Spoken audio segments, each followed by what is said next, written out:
Hello students, आपका हमारे channel the learning में बहुत बहुत स्वागत है।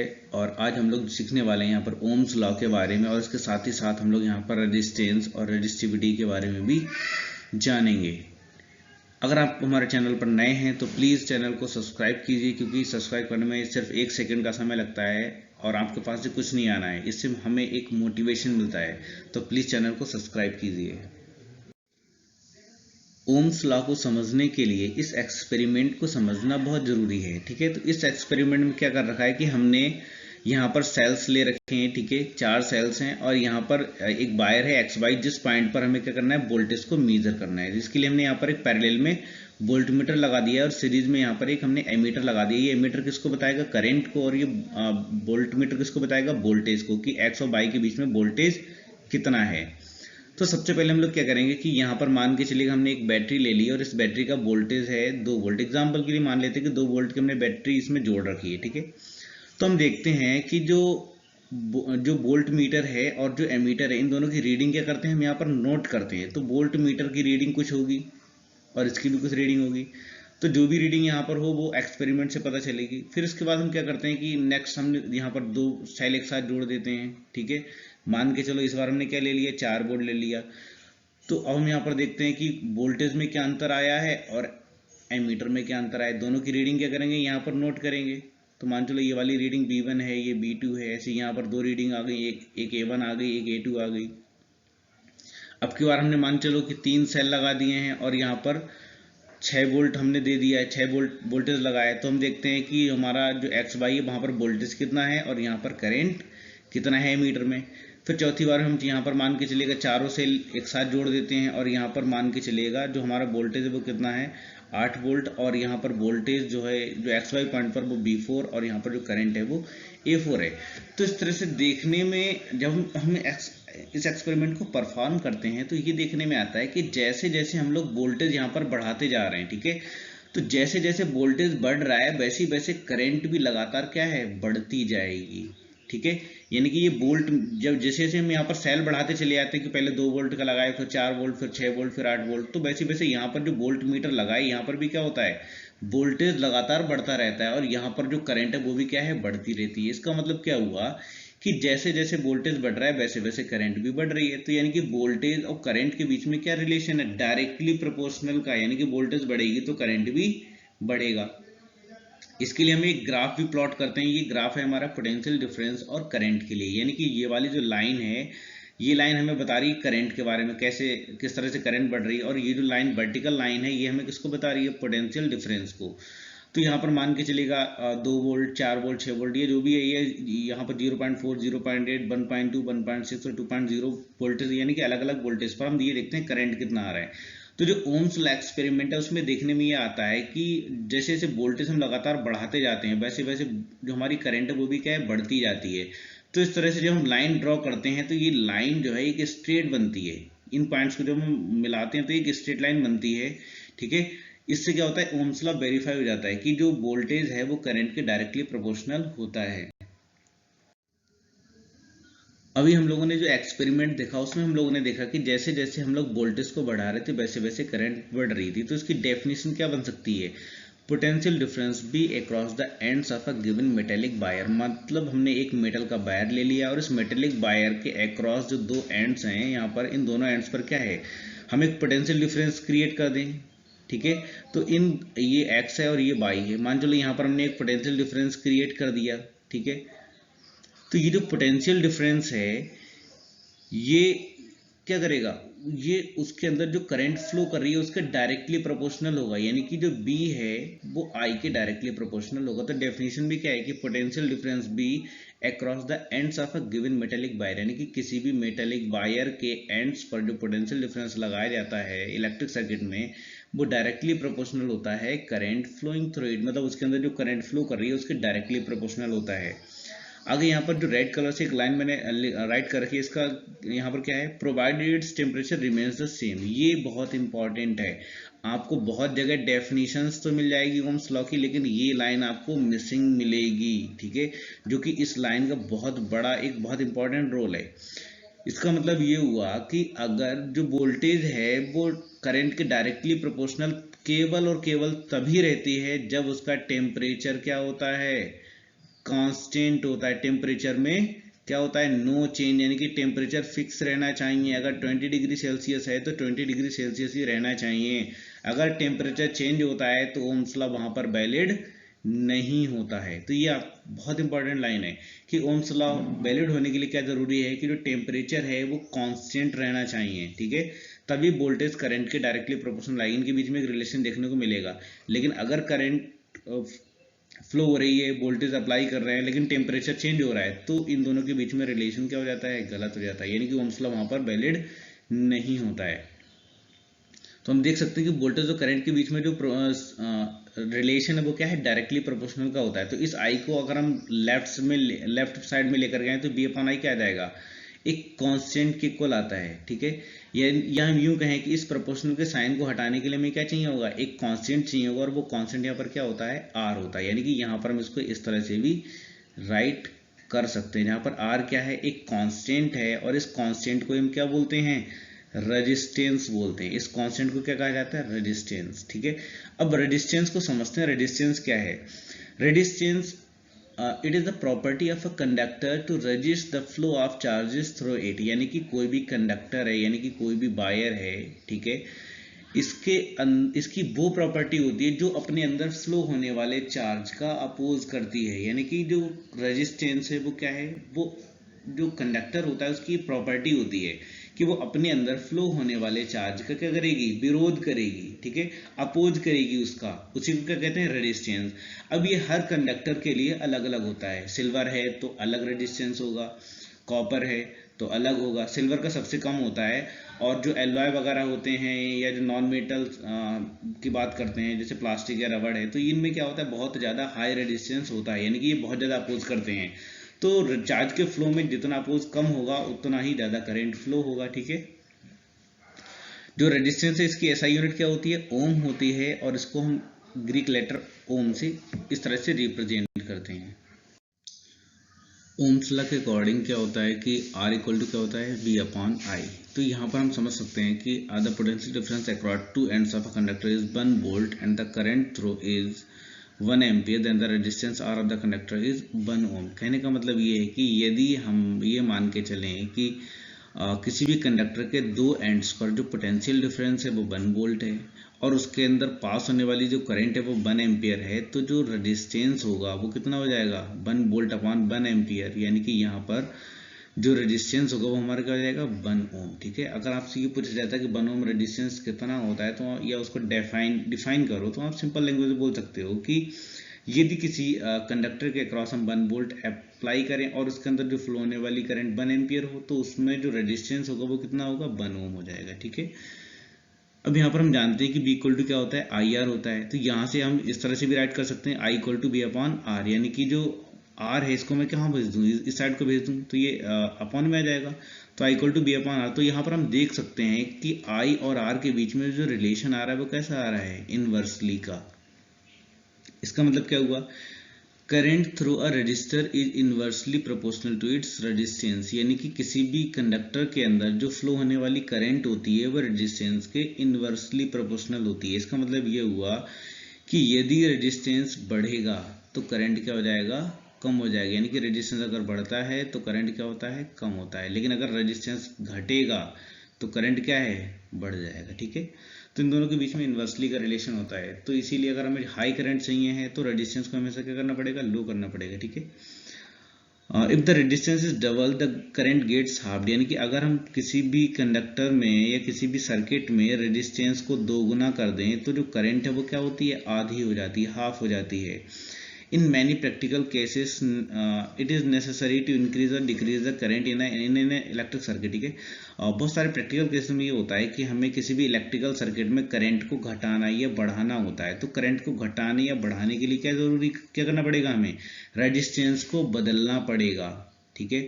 अब बार बार हम वोल्टेज सोर्स तो नहीं बदल सकते, तो इसके लिए हमें क्या बदलना पड़ता है, करंट को बदलने के लिए रेजिस्टेंस को। अब ये रेजिस्टेंस को कैसे बदलते हैं, a component used to regulate current without changing the voltage source. यानी कि वह कंपोनेंट जो करंट को रेगुलेट करता है बिना वोल्टेज सोर्स में बदलाव के, यानी कि हमें वोल्टेज चेंज नहीं करना पड़ता, यानी कि जो सेल या बैटरी जो लगी हुई है उसमें बिना कोई बदलाव किए हम करंट को बदल सकते हैं एक कंपोनेंट के थ्रू। और उस कंपोनेंट का या उस डिवाइस का क्या नाम है, उसको हम बोलते हैं वेरिएबल रेजिस्टेंस। इसी वेरिएबल रेजिस्टेंस को हम रियोस्टेट के नाम से भी जानते हैं। ये रियोस्टेट का काम कुछ नहीं होता, सिर्फ इतना होता है कि किसी भी सर्किट के अंदर रेजिस्टेंस को घटाना या बढ़ाना। ठीक है, अब हम लोग यहाँ पर कंडक्टर के इलेक्ट्रिकल रेजिस्टेंस को इस एक्टिविटी के थ्रू समझते हैं। तो यहाँ पर हमने एक सर्किट ले रखा है और उस सर्किट में यहाँ पर एक्स और वाई पॉइंट, दो पॉइंट्स हैं, और ये हमने एक एमीटर लगा रखा है करंट को पता करने के लिए। ये एक बैटरी लगी हुई है, ठीक है, एक बैटरी सोर्स है, ये हमारी प्लग की है। तो यहाँ पर हम करेंगे क्या कि सबसे पहले एक नाइक्रोम वायर को यहाँ से उठा करके इस एक्स और वाई के बीच में लगाएंगे। तो हम देखते हैं कि नाइक्रोम वायर लगाने के बाद यहाँ पर एमीटर की रीडिंग चेक करते हैं कि एमीटर की रीडिंग कितनी आ रही है। ठीक है, फिर सेकेंड केस में क्या करेंगे, हम इस नाइक्रोम वायर को हटा करके यहाँ पर 10 वाट का एक बल्ब लगाएंगे, फिर एमीटर की रीडिंग चेक करेंगे। ठीक है, फिर तीसरी बार में हम यहाँ पर एक टॉर्च का बल्ब उठा करके यहाँ पर लगा देंगे। ठीक है, एक टॉर्च का बल्ब यहाँ पर लेकर के लगा देंगे और फिर यहाँ पर एमीटर की रीडिंग चेक करेंगे। तो हम यहाँ पर देख रहे हैं कि जो वोल्टेज सोर्स है वो क्या है, तीनों ही कंडीशन में सेम है, लेकिन एमीटर की जो रीडिंग है ये तीनों के लिए अलग अलग होती है। यानी कि नाइक्रोम वायर के लिए अलग आएगी, 10 वाट के बल्ब के लिए एमीटर की रीडिंग अलग आएगी, टॉर्च बल्ब के लिए एमीटर की रीडिंग अलग आएगी। इसका मतलब ये है कि यहाँ पर ये जो तीनों कंपोनेंट यानी कि नाइक्रोम वायर, 10 वाट का बल्ब और ये टॉर्च बल्ब, ये तीनों ही बल्ब क्या कर मतलब तीनों ही कंपोनेंट क्या कर रहे हैं, अलग अलग रेजिस्टेंस प्रोवाइड कर रहे हैं, और उन्हीं रेजिस्टेंस के अकॉर्डिंग यहाँ पर जो करंट है वो भी क्या है, बदल रही है। ठीक है, अब यहाँ पर जो कंक्लूजन है वो ये निकल के आता है कि जो मोशन ऑफ इलेक्ट्रॉन्स है किसी भी इलेक्ट्रिक सर्किट में, जिसके कारण इलेक्ट्रिक करंट होता है, यानी कि किसी भी इलेक्ट्रिक सर्किट में जो इलेक्ट्रिक करंट होता है वो इलेक्ट्रॉन्स के मोशन के कारण होता है। Electrons are not completely free to move within a conductor, यानी कि जो इलेक्ट्रॉन्स होते हैं ये स्वतंत्र नहीं होते हैं, ये फ्री नहीं होते किसी भी कंडक्टर में मूव करने के लिए। एक्चुअल में होता क्या है, they are restrained by the attraction of the atoms among which they move, यानी कि ये जो इलेक्ट्रॉन्स हैं ये जिन एटम्स के थ्रू मूव कर रहे हैं वो एटम्स क्या करते हैं, इनके ऊपर एक रिस्ट्रेन लगाते हैं। यानी कि जो एटम हैं वो ही इन पर क्या करते हैं, उन बाधा लगाते हैं, यानी कि जो एटम्स है वो कहीं ना कहीं अट्रैक्ट करने का काम करते हैं इलेक्ट्रॉन्स को। तो यानी कि ये उसको क्या करेंगे, इलेक्ट्रॉन को मूव करने में बाधा क्रिएट करते हैं। तो एटम्स के द्वारा जो बाधा क्रिएट की जाती है, जो रेजिस्टेंस लगाया जाता है एटम्स के द्वारा अट्रैक्शन का, वही क्या कहलाता है, रेजिस्टेंस कहलाता है। तो रेजिस्टेंस कहाँ से आता है, ये जो कंडक्टर के अंदर एटम्स हैं वो क्या करते हैं, अट्रैक्शन लगाते हैं। इस अट्रैक्शन के कारण क्या आती है, बाधा आती है इलेक्ट्रॉन्स को मूव करने में, और यही बाधा ही क्या कहलाती है, रेजिस्टेंस कहलाती है। ठीक है, अब रेजिस्टेंस के बेस पर यहाँ पर कंडक्टर को हम दो कैटेगरी में बांट सकते हैं, गुड कंडक्टर होता है, एक पुअर कंडक्टर होता है। तो गुड कंडक्टर क्या कौन से होते हैं, जिनका रेजिस्टेंस कैसा होता है, लो होता है, यानी कि लो रेजिस्टेंस है तो फिर कंडक्टर कैसा होगा, गुड होगा। और यदि हाई रेजिस्टेंस है, ठीक है, हाई रेजिस्टेंस है तो वहां पर जो कंडक्टर होगा वो कैसा होगा, पुअर होगा। एग्जाम्पल के लिए यहाँ पर प्लास्टिक ले लो, ठीक है, पुअर कंडक्टर के लिए प्लास्टिक एग्जाम्पल ले सकते हो, गुड कंडक्टर के लिए आप सिल्वर ले सकते हो। जितने भी मेटल होते हैं सभी क्या होते हैं, गुड कंडक्टर होते हैं। ठीक है, सिल्वर है, कॉपर है और गोल्ड है, ठीक है, ये सारे क्या है, गुड कंडक्टर हैं। पुअर कंडक्टर में प्लास्टिक है और भी बहुत सारे एग्जाम्पल्स आते हैं। अब यहाँ पर हम समझते हैं कि जो रेजिस्टेंस है वो किन किन फैक्टर्स पर डिपेंड करता है। उसके लिए हमने यहाँ पर क्या है, एक सर्किट ले रखा है, ठीक है, और इस सर्किट में एक पॉइंट हमारा ये है और एक पॉइंट हमारा ये है। यहाँ पर क्या करेंगे, हमने जो पॉइंट 1 है, पॉइंट 2 है, पॉइंट 3 है और जो पॉइंट 4 है, यहाँ पर समझो इनको क्या है। सबसे पहले मान चलो ये एक एक्स और वाई है, तो यहाँ पर करते क्या है कि सबसे पहले हम एल लेंथ का एक वायर लेते हैं, एक एल लंबाई का तार हमने लगाया, और तार लगाने के बाद ये जो एमीटर है इसकी रीडिंग हम चेक करेंगे।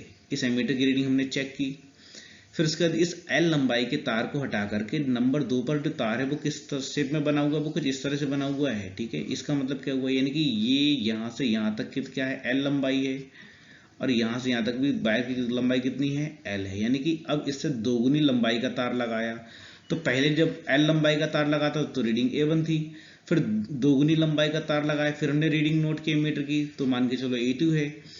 फिर तीसरे में क्या किया कि हमने यहाँ पर जो तार लगाया है ये तार कैसा है, मोटा है, ठीक है। ये तार जो पहले वाला एल लंबाई का तार था उसके मुकाबले ये क्या है, लंबाई तो इसकी सेम है, लेकिन ये तार कैसा है, तीसरे नंबर पर मोटा है, ठीक है। तो फिर हमने एमीटर की रीडिंग नोट करेंगे कि मोटा तार लगा करके।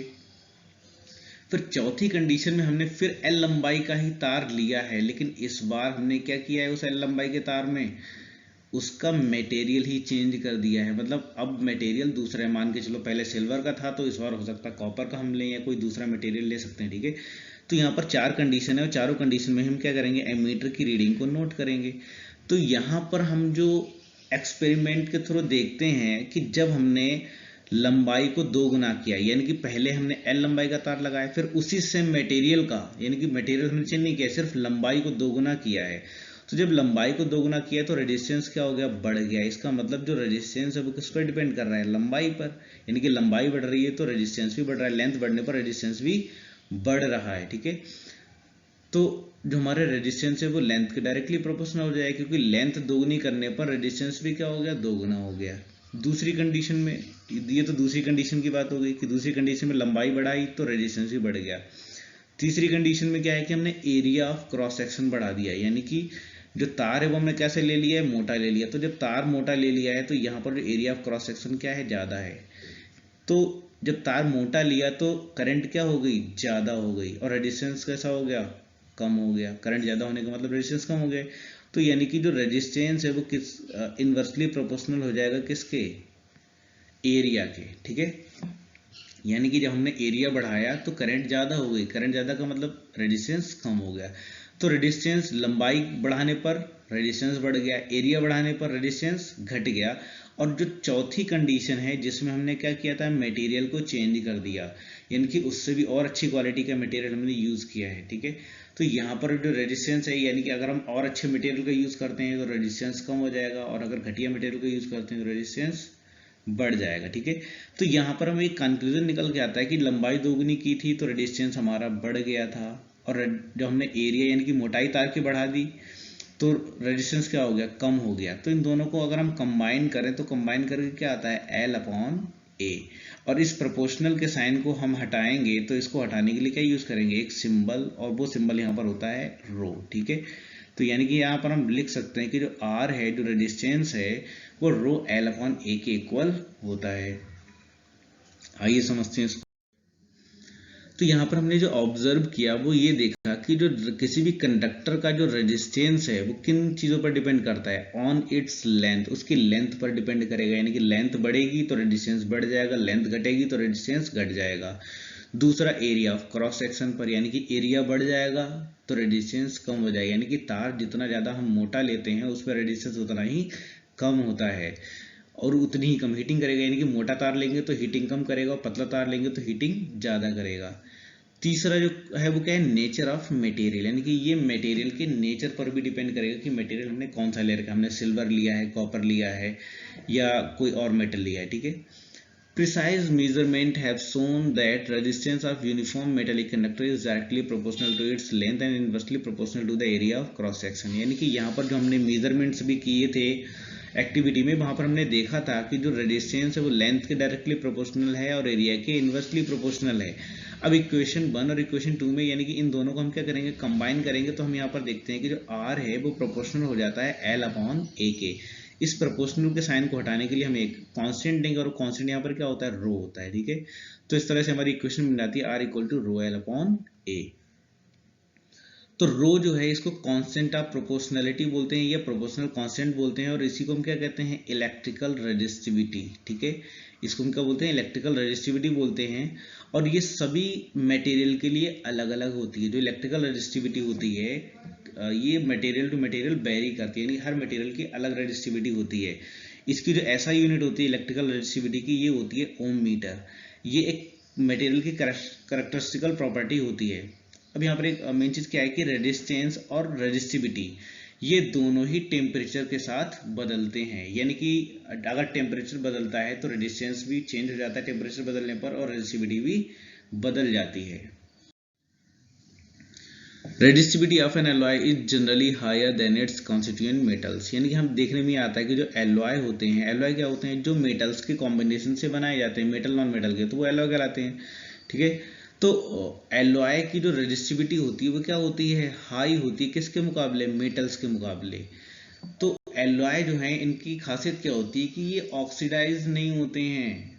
ठीक है, हाई टेम्परेचर पर, यही कारण है कि इनको जनरली हम हीटिंग डिवाइसेस में यूज करते हैं, जैसे इलेक्ट्रिकल आयरन है या टोस्टर है, इसमें हम जो फिलामेंट वगैरह लेते हैं वो हमेशा किसका होता है, एलॉय का ही लेते हैं। ठीक है, या यहाँ पर देख सकते हैं कि जो टंगस्टन है ये भी क्या है, एक एलॉय है, इसको हम किस में यूज करते हैं, जो इलेक्ट्रिकल बल्ब होता है उसमें फिलामेंट के रूप में, यानी कि इलेक्ट्रिकल बल्ब में जो फिलामेंट होता है वो किसका होता है, टंगस्टन का बना होता है।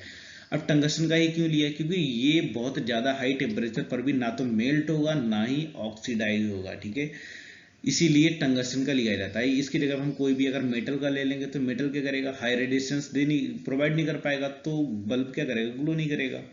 इसके लिए हाई रेजिस्टेंस देना जरूरी है। जब हाई रेजिस्टेंस होगा तो टेम्परेचर भी ज़्यादा होगा, टेम्परेचर ज़्यादा होने पर भी ना टूटे तार, इसी के कारण टंगस्टन का यूज़ करते हैं। जनरली कॉपर और एल्यूमिनियम को हम कहाँ यूज़ करते हैं, इलेक्ट्रिकल ट्रांसमिशन लाइन में, मतलब बिजली के तारों में हम इनको यूज़ करते हैं। अब यहाँ पर हम कुछ एग्जाम्पल्स देखते हैं। How much current will an electric bulb draw from a 220 volt source if the resistance of the bulb filament is 1200 ohm? यानी कि सबसे पहले यहाँ पर एक बल्ब की बात करते हैं, और इस बल्ब के केस में उन्होंने क्या कह रखा है कि रेजिस्टेंस है वो है 1200 ओम। ठीक है, और यहाँ पर क्या दे रखा है कि 220 वोल्ट का सोर्स है, यानी कि वोल्टेज कितना है, 220 वोल्ट है। अब यहाँ पर पूछा है कि इस करंट कितना होगा बल्ब में। ठीक है, तो करंट का क्या होता है फार्मूला, V/R। तो वोल्टेज कितना है, 220 है, और रेजिस्टेंस कितना है, 1200 है। तो यहाँ से 0 से 0 कट हो जाएगा, और 2 से कट करेंगे यहाँ पर 60 आ जाएगा, यहाँ पर आ जाएगा 11। तो जो करंट है वो कितना आ जाएगा, 11/60। ठीक है, दूसरा हम यहाँ पर बात करते हैं हीटर की। तो हीटर की बात करें तो हीटर में क्या दे रखा है कि यहाँ पर भी जो वोल्टेज सोर्स है वो कितना है, 220 वोल्ट का है, और जो हीटर का रेजिस्टेंस है वो कितना है, वो है 100 ओम।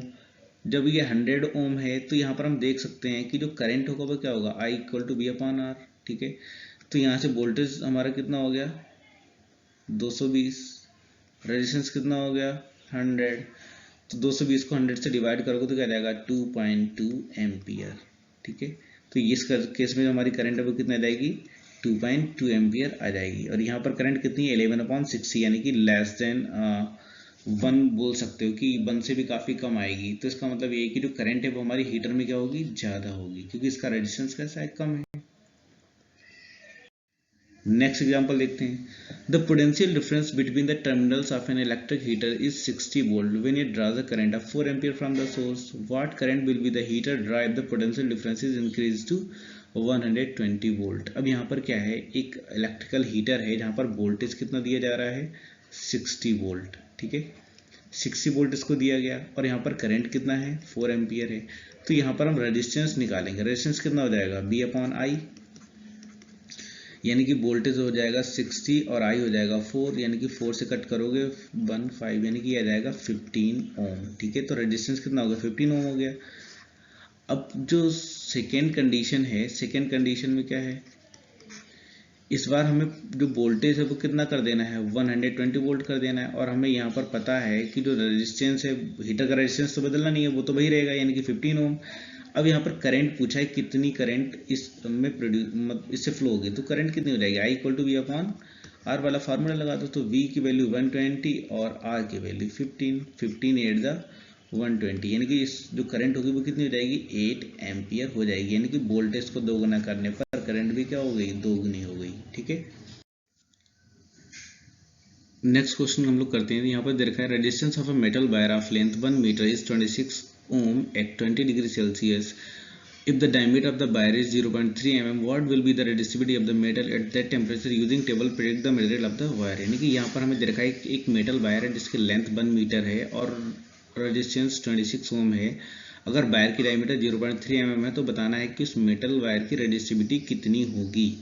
ठीक है, तो यहाँ पर सबसे पहले में क्या दे रखा है, लेंथ दे रखी है, लेंथ कितनी है 1 मीटर है। रेजिस्टेंस कितना दे रखा है, रेजिस्टेंस दे रखा है 26 ओम, और डायमीटर कितना दे रखा है, डायमीटर दे रखा है 0.3 mm। तो इसको हमें चेंज करना पड़ेगा मीटर में। तो मीटर में चेंज करने के लिए क्या करेंगे, 0.3 डिवाइड बाई 1000, यही आ जाएगा 0.3 इंटू 10⁻³ मीटर, और हम इसको लिख सकते हैं 3 इंटू 10⁻⁴ मीटर। ये तो हमारे क्या हो गया, डायमीटर हो गई। तो अगर ये डायमीटर है तो रेडियस कितनी हो जाएगी, इसकी रेडियस हो जाएगी 1.5 इंटू 10⁻⁴। ठीक है, तो जो फार्मूला होता है वो होता है R equal to rho L upon A. ठीक है, तो यहाँ से अगर हमें रो की वैल्यू निकालनी है तो RA अपॉन एल, ये हो जाएगा। R की वैल्यू कितनी है 26 है, ए की जगह पर हम राइट करेंगे πr², और यहाँ पर एल की वैल्यू कितनी है 1। तो यहाँ पर हम देख सकते हैं कि 26 और पाई की जगह पर हम 3.14 यूज़ करें, और r की जगह पर 1.5 इंटू 10⁻⁴ इंटू 1.5 इंटू 10⁻⁴। तो फाइनली जब हम इसको कैलकुलेट करते हैं तो इसका जो आंसर आएगा वो आ जाएगा 1.84 इंटू 10⁻�6, ठीक है, ओम मीटर। ठीक है, तो ये रेजिस्टिविटी हम देखते हैं टेबल में किसकी आ रही है, तो 1.84 किसकी आ रही है इंटू 10⁻�6 ये आ रही है। ठीक है, यानी कि आंसर हमारा क्या हो जाएगा, मैग्नीज। ठीक है, तो ये हमारा आंसर हो जाएगा। ठीक है, नेक्स्ट क्वेश्चन देखते हैं।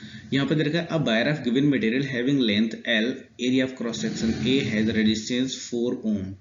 यानी कि यहाँ पर उन्होंने दे रखा है कि एक वायर है और उस वायर की जो लेंथ है वो लेंथ कितनी है, L है, लेंथ L है, और एरिया जो है उसका कितना है, एरिया ऑफ क्रॉस सेक्शन दे रखा है कैपिटल A, रेजिस्टेंस कितना है 4 ओम।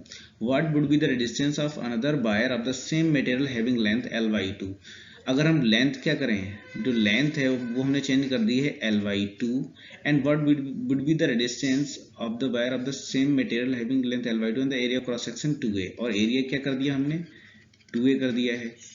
तो इस कंडीशन में अगर हम यहाँ पर निकालेंगे रेजिस्टेंस, तो रेजिस्टेंस क्या आ जाएगा, रो L अपॉन A। ये मान के चलो R है, और इस कंडीशन में हम R' निकालें तो रो और L की जगह पर क्या करेंगे L/2, और A की जगह पर क्या करेंगे 2A। तो यहाँ पर हम देख सकते हैं कि जो रो और ये आ जाएगा L/2 इंटू 2A। तो यहाँ पर जो रो L/4A, इसको हम इस तरह से भी राइट कर सकते हैं, रो L/A इंटू 1/4। तो यहाँ पर हम देख सकते हैं कि जो रो L/A है ये किसके बराबर हो जाएगा, R के। ये इसको इक्वेशन 1 मान लो, ये R के, तो यानी कि R इंटू 1/4। तो इस तरह से हम देख सकते हैं कि जो हमारा रेजिस्टेंस है वो कितना हो जाएगा, पहले वाले रेजिस्टेंस का 1/4 हो जाएगा। यदि हम लेंथ को हाफ कर दे और एरिया को 2 गुना करेंगे तो जो रेजिस्टेंस उस पर क्या फर्क पड़ेगा, वो 1/4 हो जाएगा। ठीक है, तो यानी कि अगर रेजिस्टेंस अभी 4 ओम है तो कितना बदलाव आएगा, 4/4, यानी कि 1 ओम रह जाएगा, यानी कि 1/4 रह जाएगा इसका। ठीक है, थैंक्स फॉर वॉचिंग।